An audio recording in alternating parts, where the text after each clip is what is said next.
there was a lot of, things that you don't like in the military. But honestly, when I think back, I'm like, thank God I did that versus going to college, because I feel like I just would have gone and partied and had a degree that I didn't even appreciate. I mean, the first couple years, it's rough in real estate because real estate isn't like a community where people are trying to help you out a lot, There are people like that, but you have to find them. I've definitely experienced the bad side of the real estate agents, and oh man, I could only imagine being actually in the industry and having to sort through that. It takes a while to actually make money in real estate. It's very expensive too. I mean, you have dues that you have to pay, you have insurance that you have to pay, any marketing, like they're not paying for that. You have to pay for that. You're gonna have to make a website, business cards. There's so much, like it's a very big monetary investment that people don't realize.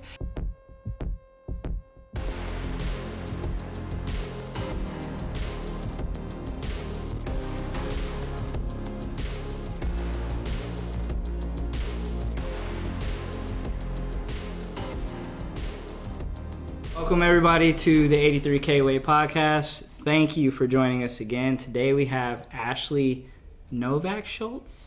Yes. Ooh. Novak-Shultz. We'll get into that part. Newlywed, gap year because of 2020.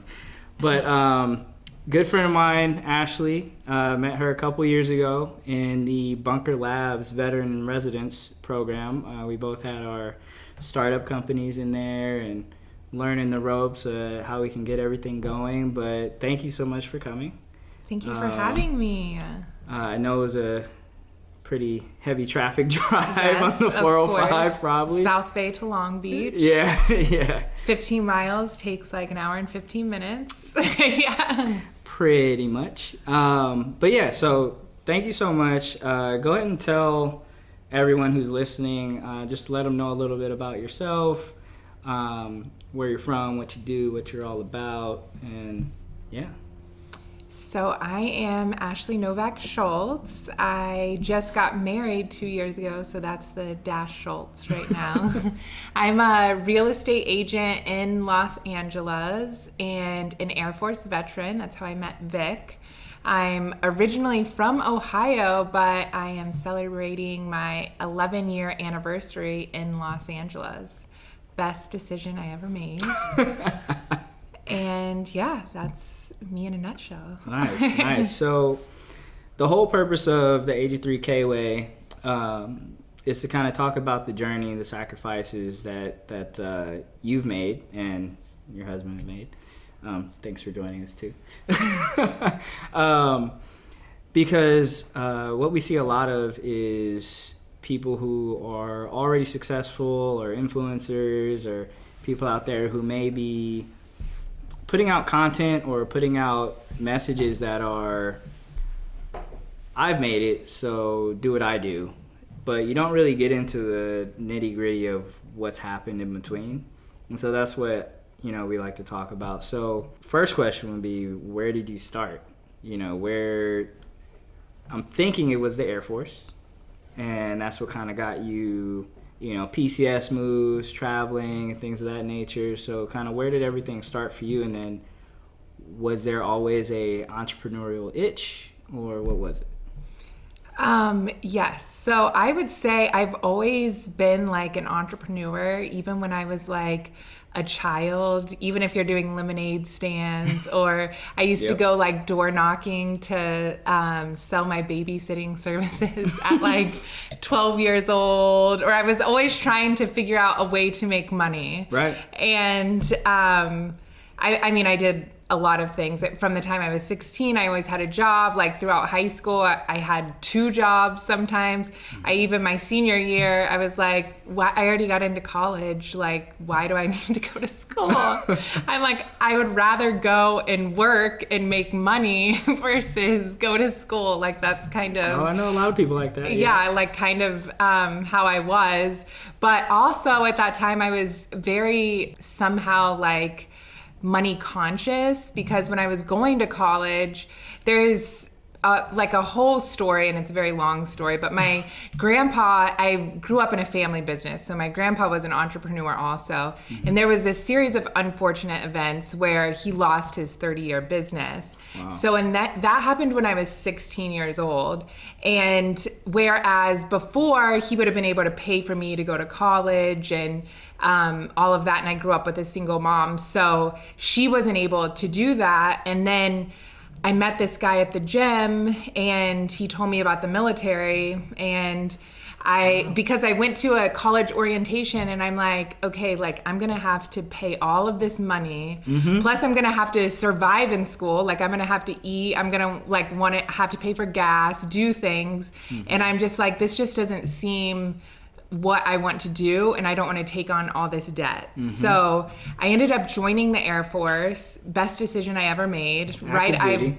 Yes, active duty. I graduated high school in June, went into the Air Force in December. Okay. And yeah, I was in the Air Force for 4 years. I had a great, there was a lot of things that you don't like in the military. But honestly, when I think back, I'm like, thank God I did that versus going to college, because I feel like I just would have gone and partied, had a great time, and had a degree that I didn't even appreciate. And going into the military and having to like earn my college, it really made me appreciate my education. So then when I got out of the military, I went straight from living with my parents to going to the military, and then I come to Los Angeles, and then I'm like, whoa, like so much freedom. You could do whatever you want. So I feel like at that time, I said before I got out of the Air Force, I was like,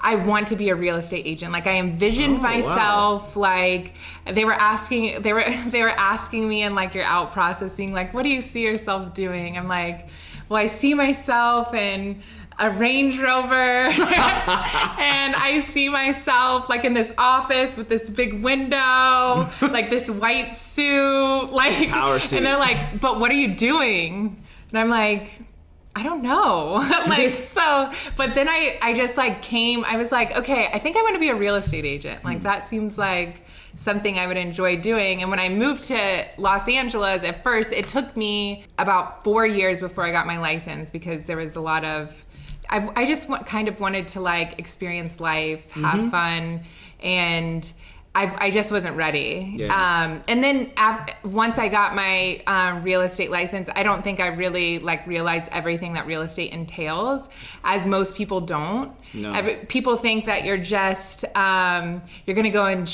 have these clients, and you're going to go show houses, and you're going to sell all these beautiful houses, and that's like what your job is, like very small percentage of my job is showing houses. Yes. Yeah. So there's so much more to that. And the first couple years, it's rough in real estate, because real estate isn't like a community where people are trying to help you out a lot, There are people like that, but you have to find them. Yeah. And so I was even paying someone to help me with real estate, like as a trainer, because when you first go to your office, they're like, they want to make sure you're doing it right. So, but he did not really do very much for me at all. Like I was paying him, but it was just kind of like he answered a few questions. So the first few years were like rough for me. I was selling like, a couple houses. And then I found a woman in my office who like completely changed everything for me, because she became my mentor, and she still is, and she was so open to share as much information, and I could still to this day, I can call her at 10 p.m. and say, oh, this is the issue that I'm having, like what would you do? And she would give me like straight answers. Everyone else, unique. Yes, definitely. That's unique. And she's been in real estate for over 30 years. She's sold houses to like Johnny Depp, Brad Pitt, and she's the most humble, like kind, nice person ever. As it should be. Yes. But real estate is a very, like, even when you're at like trying to get somebody into a property or helping people, there's a lot of assholes in real estate. Like there's so much ego, and there are a lot of great, nice people, but there are a lot of not nice people. I dealt with that. The selling agent for this property was just like, Oh my goodness. Yeah. I was like, how are you in this business? Like, that doesn't even make sense to me because you're doing terrible. Yeah.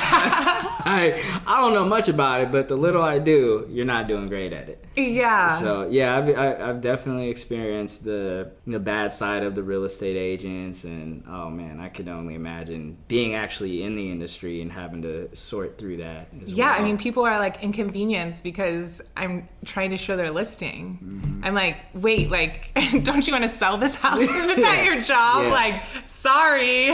So along the way, I mean, you said the first couple years were pretty rough.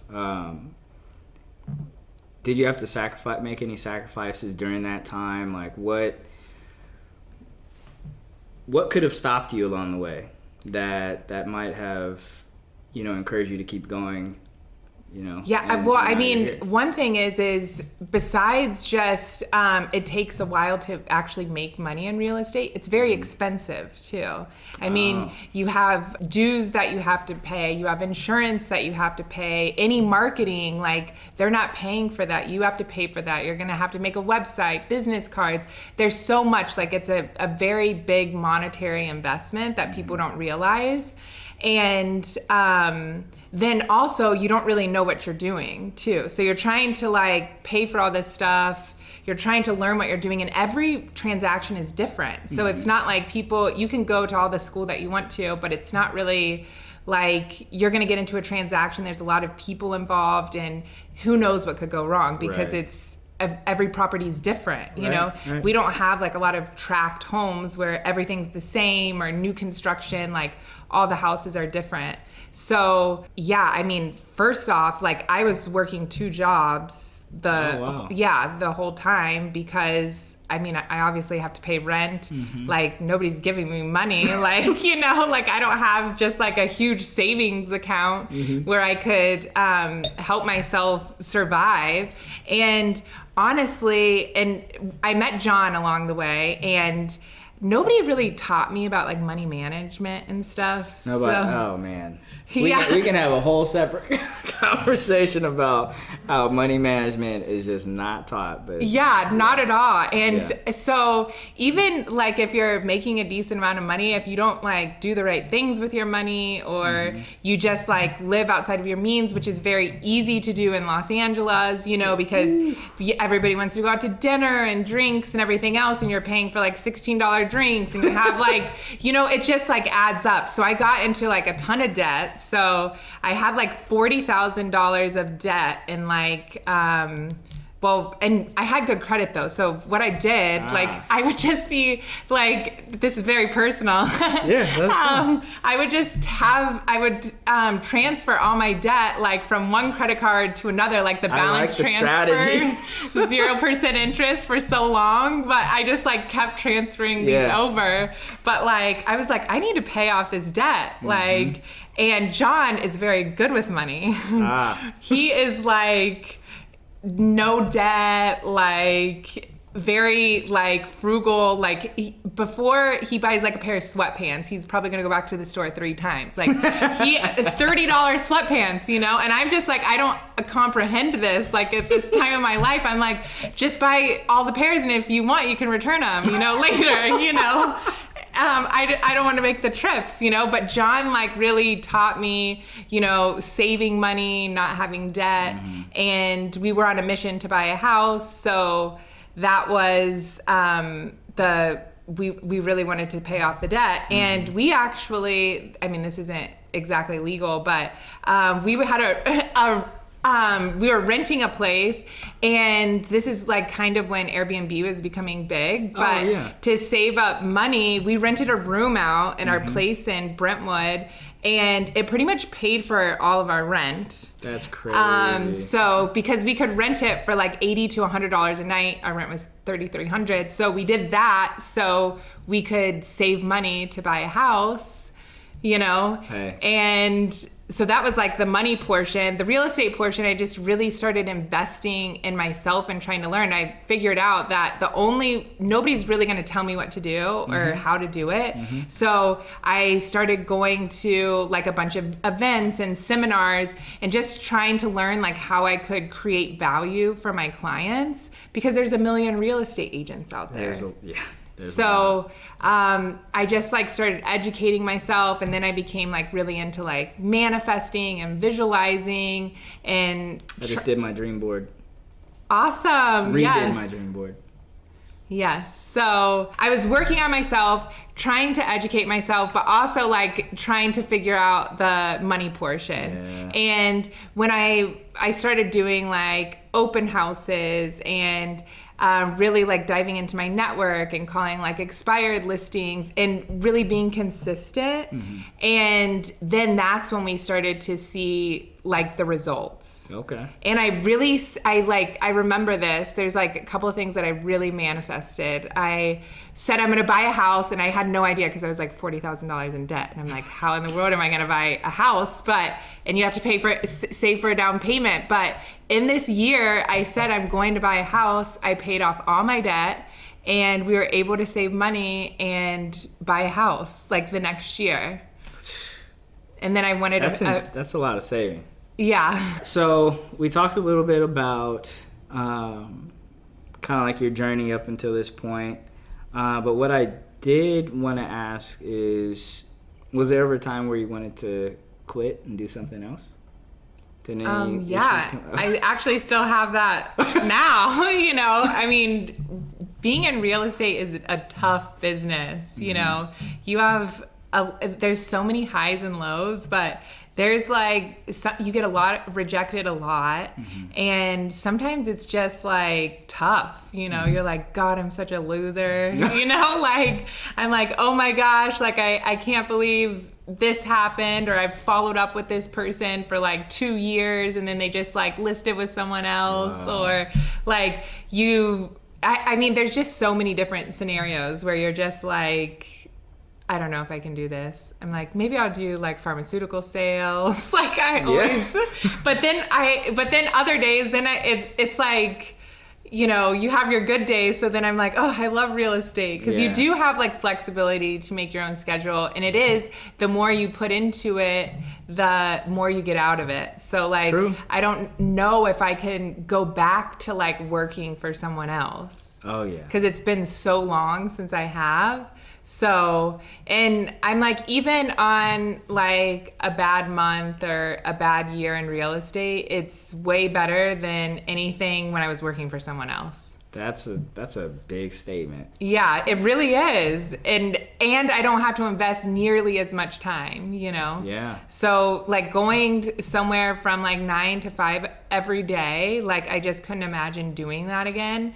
Even though sometimes there's some days where you're working like 12 plus hours, but I feel like it's worth it for what you get out of it. Right. It's just exponentially more than a traditional 9 to 5. Yes, for sure. What's been your best year in real estate? My best year in real estate, that was actually 2018. That was my best year. And I was talking about this story where like this particular client like changed my life, because it was, you know, like it was my biggest sale, like $4.5 million. So you get a check for like $100,000, you know? So that I was able to pay off all my debt. We were able to save a bunch of money for a house. And then from those clients, you just kind of, you're like, wow, I can do this, you know? Yeah. I feel like it just gives you the confidence. Like after you sell a $4.5 million house, like you're like, oh, I sold a $4.5 million house. I can do anything. Yeah, like because sometimes I would be like intimidated to call like expensive listings, because I'm really? Like, yeah. And after I worked with them, I was like, wow, these are like the easiest clients ever. Because, I mean, I like working with everybody at every price point, but obviously the lower price points, the money is important. Like $1,000, like on a request for repairs or whatnot, that's like a big deal. And like with these people, like, $250,000, they acted like it was like $1,000, So they're like, we don't want to lose the house over like $250,000, like, and I was like, I'm like, okay, like perfect. So I was like, and they were there. I feel like the higher price point too. What I learned is I thought they would be like, I don't even know where I got this thought process, but I thought they would be more difficult, more demanding. Really? And I felt that they would be like so much smarter than me, that they wouldn't like respect me, or they were older. So I had like all these thoughts in my mind, and it wasn't like that at all, because they were like busy people, and they're like, you're the professional, we respect what you're doing a good job. They were very appreciative, and it was like so easy to work with them. So then after that, I'm like, I need more clients like this. Yeah. I mean, I love working with first-time home buyers too, because you're like educating people, and it's their first time buying a house. And I just did that within the last 3 years, so I know how that feels. But yeah, I mean, who doesn't want to get $100,000 check? I love it. Give it to me. Yeah. I'll take it every time. Yes. So in dealing with those clients, and it being that type of year, talking to them, did it make you, or this whole process really, has it made you look at money different, or do you talk about money different? And I ask that because for me, it was like maybe a few months ago, being exposed to, especially in LA, I mean, you see everything. Mm-hmm. You see poverty, you see wealth, you see ultra wealth. But I noticed being around certain people, they talk about money completely differently. To where instead of penny pinching, it's like that, we don't want to lose it over $250K. Have you noticed that with different clients, that it may sprinkle down onto you and how you treat money or anything like that as well?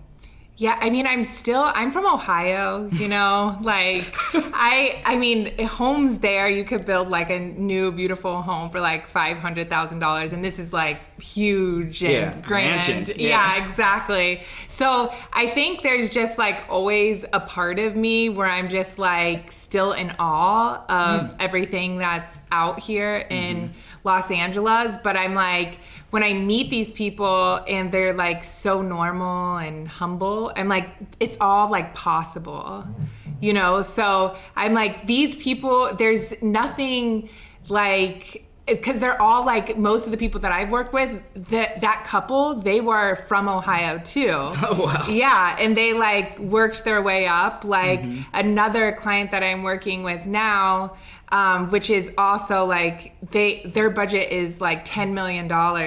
But do you know how difficult it is to find them a house that they want for $10 million? They're like, if our budget was only $12 million, like, and it's still crazy to me, like we showed them this house and they really loved it, but it was listed for $13 million, and the people that purchased or that owned this house just purchased another property. This is like a 30,000 square foot lot in Brentwood Park, and they purchased a house on the same street and built like a 15,000 square foot mansion. And then the neighbor was just like happening to be selling their house next door and was like, do you guys want it?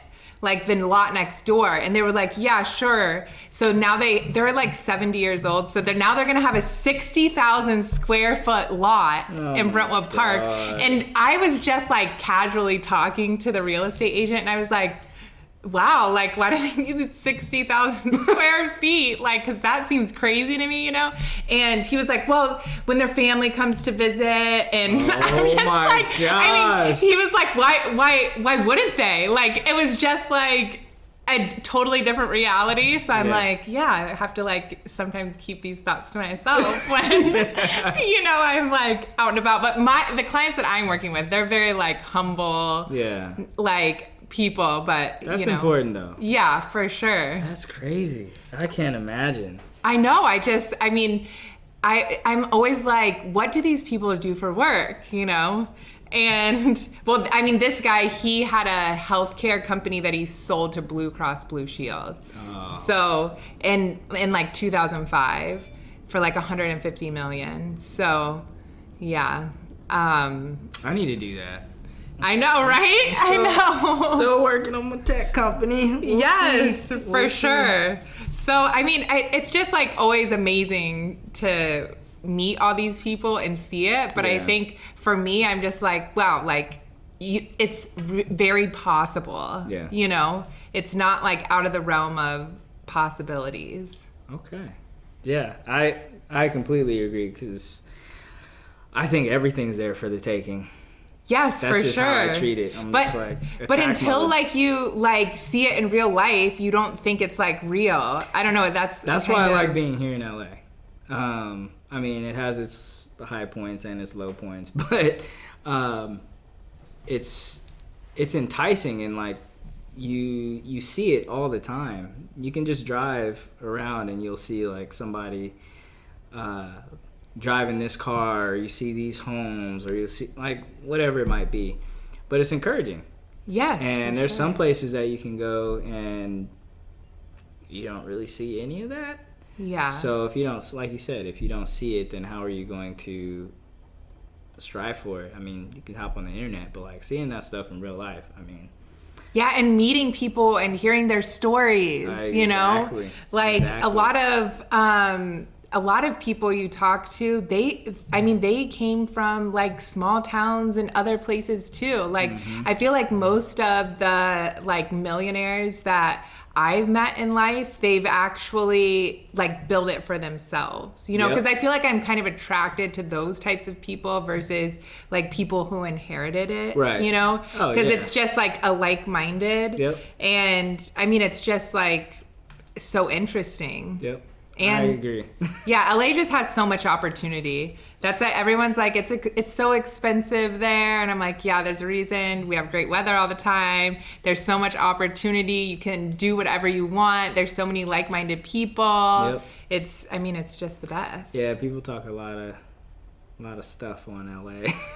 Yeah, and I mean, I get that. I've seen like lots of different sides of LA, but there are millions and millions of people. So you're going to attract the right people. You know, just like people say dating in LA is so terrible and yada, yada, yada. Like I've had my best dating in Los Angeles, you know, and obviously I met John, who's amazing. Go John. But I mean, there's millions and millions of people, but it's just like all kind of like changing your mindset. Because before I like moved here and when I first lived here, I was just dating the worst people, like sociopaths, like losers, like awful, you know. And then I actually saw one of my best friends, her and her husband, and he was so cool and great, and they would just have so much fun together, and he just like let her be who she was. And so I just kept saying over and over, I want to find a Josh, I want to find a Josh, I want to find a Josh.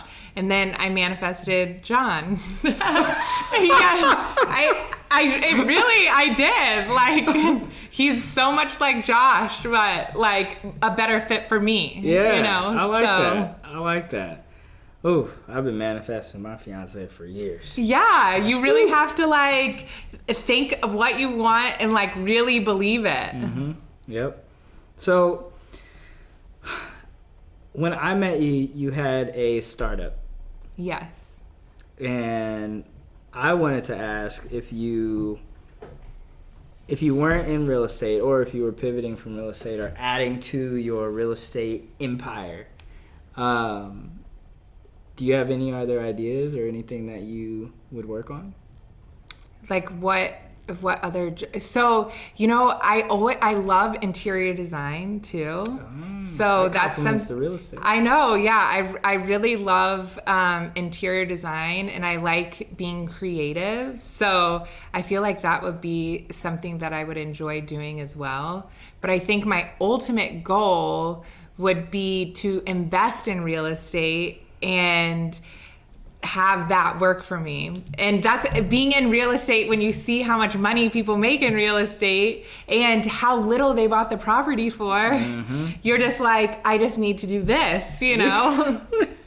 One of my friend's dad, he bought like so many, just little properties like in the South Bay, just a little bit at a time. And he said he would just buy a property. It would be old and junky. He would put like 5% down. He'd put a renter in there and they would just stay for however long and pay down the mortgage. And he didn't have a big investment. And then he's a developer too. So after so long, he knocks it down, then he builds a couple units. So like in the South Bay, there's like a lot of 2 and 3 townhouses on a lot. Yep. So he just, all the areas, like he has a ton of properties still in like Lawndale, North Redondo, where it wasn't as nice as it is now. Mm-hmm. And I'm like, I want to do that. Just buy a bunch. And even I don't think like in the next few years I'm going to be able to buy a bunch of investment properties in Los Angeles, or maybe I will, who knows. You got to manifest. Yes, I got to manifest it, but I know I can start investing in other places, and I kind of would like to invest in like Galveston, Texas, where it's on the water and you can Airbnb the property out, or even like Columbus, where I'm from, where you could Airbnb the properties, because I saw how much money you can make from Airbnb just doing it like low key with our bedroom. And I'm just like, if I had a whole property, like that would be great, or a few of them, Yeah. So that's like my ultimate goal, what I want to do. So instead of working for your money, transitioning to your money working for you, pretty much. Yes. But I think I would also, I want to do everything, I think I would like to grow to have like a real estate team. That would be great too. So if you have like some buyer's agents, and I do like helping people a lot. So if I can pass on to other people, like what worked for me versus you have to do trial and error for like, do it yourself, figure it 3-4 years, that would be great too. So I hope in the next few years I can get to that place in my business as well. Okay. So I guess it's all real estate related though. I like real estate. If you find something that you love, I mean, some people, I don't know why, but some people sometimes look down on like, oh, I'm in real estate. Oh, okay. Yeah, because there's so many people that are in real estate, and a lot of people don't even sell anything. You know? That's true. So, because I think a lot of people think, like I said, it's going to be like $1 million listing, where you go in the car and you show the house and they love it. Like you showed them like 2 houses, and then you're writing offers on like napkins, and you're like, yes, we got a deal, and it's totally not like that. But I think if you can stick with it, I think they say there's like an 88% failure rate in real estate. Ooh. Yeah, in the first year. So, it's a tough business. And you've been doing it for how long now? 7 years. 7 years. Yeah. But the first 3 were rough. But it improved every year, But it was, I was like, I don't know if I can do this. But yeah, you stuck with it, and now you're crushing it. Yeah. Married, hanging. Saw you walk in with the Louis Vuitton. Yeah. That was my birthday present. John did good, right? Yep. I was just in the Louis Vuitton store. I was like, this is crazy. Yeah. It's like, wow. It was like a birthday / anniversary present. So, but it was a good one. He did a good job. Nicely done. So, how would you define where you're at now? And I say that, so someone we've spoken to, Monica, I went to her birthday party. I'm going to shout out Monica because this is really amazing. At her birthday party, she asked everyone what season they were in. I, myself, was explaining that I'm in a season of growth. A lot of different things happening, like tech company going, real estate going for me, and all these other things. How would you define what season you're in right now, and what season you're going into, and where do you want to be? Yeah. I would say I'm in the growth and building season also. I feel like I just have very lofty goals, you know? So, I hope so. Yes. I hope so. So. You can't have modest goals in LA. Yes, for sure. I mean, it's way too expensive. Like, even when I talk to my friends, I'm like, we want to start a family, and they're telling me how much daycare is. I'm like, oh, yeah, let me tell you. Crazy. I'm like, $3,000 a month? Like, what in the world? This is crazy to me. Mm-hmm. So, I mean, I think what we're growing and building, but we want, before we have a family, we want to get to a point where we're like sustaining, you know, because real estate is such a hustle, and it's like, if somebody wants something, you have to be available, or there's 8 million real estate agents, so they're going to go and find somebody else, you know, so... and that would be difficult with a family. I mean, although so many people do it, I just think for us, we want to kind of have things established before we go that route. Do you have a number in mind? Do you guys have a number? Some people have a number. They're like, if I get to 10 million, or if I get to, I don't know what it is. I know what mine is. But. Well, if I got to 10 million before I had kids, oh gosh. I mean, I think I'm going to be a little too old by that time. I mean, hey, you never know. I believe in myself, but I'm 34, so I have like, you know, like 2-3 years, that you know? damn clock. Yes, exactly. That clock. If I was like a few years younger, but yeah, I mean, I think like for us, if we had like $500,000 saved, like starting a family, I think that would be, don't you think?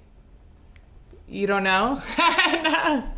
No, everybody has a number. Yeah. Everybody has a, you know, or an idea as to like where they believe, based on their lifestyle and all that stuff, is good for them. Yeah. So, and some people don't think about that. They just think about hustle. I'm going to hustle. I'm going to grind. I'm going to do this. And it's like, okay, you have your why, but what's your Z? What's your end? Like, when are you going to not stop, but slow the hell down? Yeah. So, and that's what I'm always like, okay, I'm doing all these things, and it's going great. Income is great. Saving, investing, blah, blah, blah. But when do you start scaling back and start automating, kind of like you said about building a team? That way you don't have to necessarily do it. You could be at home with your kids. Yes, absolutely. Showing agents and all that stuff, and you're fine. Yeah. So. And I think the thing for me, just like knowing my personality, like once I had a child, I'm going to be like super obsessed and like all about my child, because like John was saying, I'm like all in with everything. Yeah. So I want to be to a point in my business where I can do that, but still obviously like have a business that's running. So hopefully in the next like 2 years. Okay. So a lot of people don't know this, and we're getting, you know, to the close, but a lot of people don't know this, but the 83K, it stands for $83,333.33 a month. Residually, and in a 12-month, you know, every year, that's $1 million a year. A lot of the people we have on the 83K way, they're either on their way or they've hit that and they're trying to get to their next million or trying to get to their next 5 or 10 or what have you. So, have you hit that? Have I hit the $1 million a year? $1 million a year? No, I wish. But you're on your way. Yeah, I'm on my way. You're on your way. And that's, it's all a part of the journey. Like, for me, like, we're halfway there. We're trying to get there as well. You know, but the journey is kind of like, I don't know, it's the fun part. It's exciting. It keeps you on your toes. So I think also, like, at the time, maybe you don't appreciate it. Oh but my gosh. I think when you look back, because I even think about things now, and I'm just like, oh, wow, like, that was really fun or exciting when you were building, but at the time, sometimes you don't appreciate it. Yeah, you're stressed out. Yeah. Oh my gosh, how am I gonna? Yeah, and that's something too. Is I myself, I'm doing better at trying to slow down and appreciate the moment, and that's huge for me because I suck at that. Oh my gosh. Yeah, not just like after you achieve something, then you're like, what's next? What's next? What's next? So yeah, slowing down is huge. But anyways, thank you so much for sharing. Thank you so much for having me. This was so fun. What area do you cover in real estate? The West Side and South Bay are the main areas where we work, but I mean, we've sold the Valley, Long Beach, Burbank. Long Beach. We do it all. Okay. Awesome. So we're just gonna get into the closing real quick, so you can just look here, tell everybody where to find you, if it's IG or Facebook or website, and then yeah. So you can find me on Instagram at Ashley Novak RE, Facebook Ashley Novak RE, and YouTube Ashley Novak Real Estate. Thank you. I need to make sure I follow you on YouTube as well. Yes, I follow you. But yes, thank you everyone for listening to the 83K Way this episode. We'll be releasing a new episode every Friday for all you, and next season it's going to be even better. Let me tell you, we're going to upgrade the cameras. It's going to be great. But thank you again, Ashley. Thank you, John. For the solo listeners on the podcast, John's here hanging out. But yeah, we'll see you guys next week. Thank you so much again, and tune in.